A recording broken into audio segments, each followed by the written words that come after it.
নমস্কার বন্ধুরা, কেমন আছেন আপনারা সবাই? মায়ের রান্না অ্যান্ড ব্লগ চ্যানেলের নতুন একটি ব্লগে আপনাদের সবাইকে জানাই অনেক স্বাগত। আমার আজকের রেসিপি রসনা দিয়ে ম্যাঙ্গো ফ্লেভারের আইসক্রিম। তো বন্ধুরা, খুব কম উপকরণে এবং খুব কম খরচে বাড়িতেই কিভাবে সহজে এই রসনা দিয়ে ম্যাঙ্গো ফ্লেভারের আইসক্রিম বানানো যায় সেটাই আজকে আপনাদের সাথে শেয়ার করব।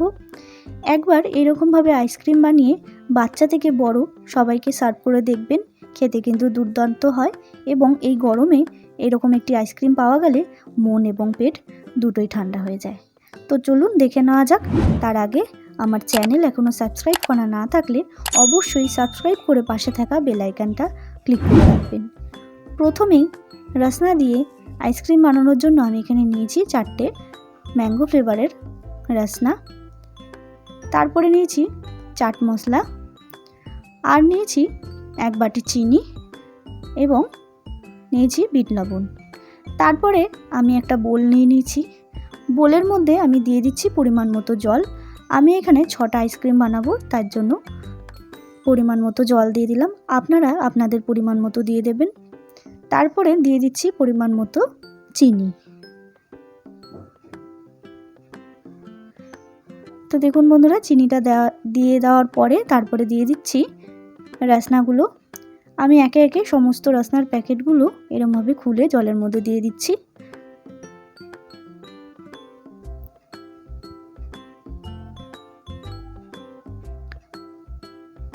চলুন, দেওয়া হয়ে গেছে 4টে প্যাকেট। এরপরে দিয়ে দিতে হবে পরিমাণ মতো বিট লবণ। এবার আমি ভালো করে জলটাকে গুলে নেব। তো দেখুন বন্ধুরা, আমার কিন্তু এখানে কিছুটা পরিমাণ জল গোলা হয়ে গেছে। এরপরে দিয়ে দিতে হবে চাট মশলা। দিয়ে দিলাম পরিমাণ মতো চাট মশলা। তারপরে আবারও আমি জলটাকে ভালো করে গুলে নিচ্ছি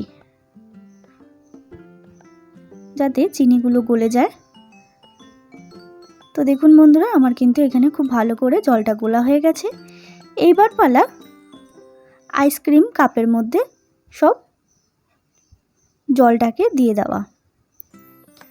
আপনারা কিন্তু এটা বাটি কিংবা কাপের মধ্যেও কিংবা গ্লাসেও কিন্তু জমাতে পারেন এই আইসক্রিমটা। তো দেখতেই পাচ্ছেন এরকমভাবে আমি একটা হাতার সাহায্যে সমস্ত উপকরণ আমি এরকমভাবে সাজিয়ে নিয়েছি। এইবার আমি কাপের মুখগুলো আটকে দিচ্ছি।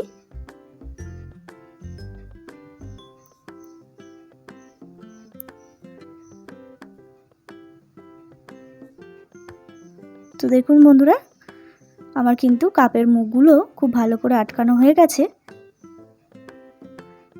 এরপরে আমি ডিপে রাখবো 5 থেকে 6 ঘন্টার জন্য।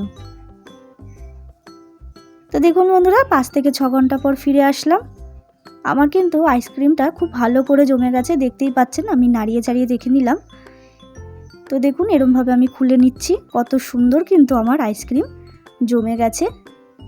এরপর এই ঠান্ডা ঠান্ডা আইসক্রিম একবার টেস্ট করে দেখবেন, দারুণ হয় খেতে। দেখতেই পাচ্ছেন আইসক্রিমগুলো কত সুন্দর টাইট হয়ে জমে গেছে। একটা আইসক্রিম জমার জন্য কিন্তু 5 থেকে 6 ঘন্টা এনাফ ডিপে রাখলে।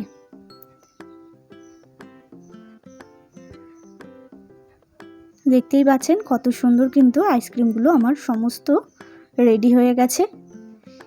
এরপর সার্ভ করে দিন বাচ্চা থেকে বড় সকলকে এই ম্যাঙ্গো ফ্লেভারের রসনার আইসক্রিম। তো বন্ধুরা, কেমন লাগলো এই আইসক্রিমের রেসিপিটা অবশ্যই কমেন্ট করে জানাবেন এবং বাড়িতে একবার হলেও ট্রাই করবেন। আর ভালো লাগলে অবশ্যই একটা লাইক করবেন এবং শেয়ার করবেন। আর চ্যানেলটাকে সাবস্ক্রাইব করতে কিন্তু একদম ভুলবেন না। দেখা হবে নতুন একটি রেসিপির সাথে, নতুন একটি ব্লগে। ততক্ষণের জন্য ভালো থাকবেন, সুস্থ থাকবেন এবং নিজের শরীরের খেয়াল রাখবেন।